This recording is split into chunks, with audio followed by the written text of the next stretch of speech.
Maniniwala ba kayo guys na ang mini fan na 'to kaya nitong tumagal ng 1 to 2 days? Ito pa lang si Jamai F5 Pro, hindi siya gano'n kakilalang brand. Pero guys, napakaganda ng specs nito kasi 8,000 po yung milliampere niya, hindi 4,000, hindi 5,000. 8,000 po yung milliampere niya. Medyo, yun nga, mabigat-bigat lang siya. Pero understandable naman kasi 8,000 siya. And bukod sa mini fan na siya, pag inopen natin siya, di ba yung mga ibang mini fans, up to 100 lang yung air volume, siya po ay hanggang 199. Ayan, makita nyo, 199.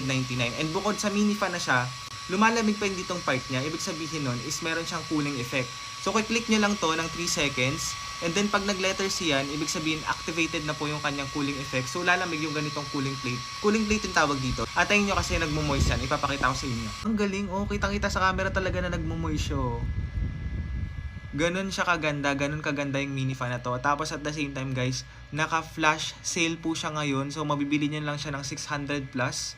Tapos small quality na din to, matibay talaga siya. So kung naghahanap kayo guys ng mini fan na matagal malobat, merong cooling effect, hanggang 199 yung air volume, aesthetic yung design, at the same time affordable, na fold pa yan, no? Try to consider this Jamai F5 Pro guys, sobrang sulit nito.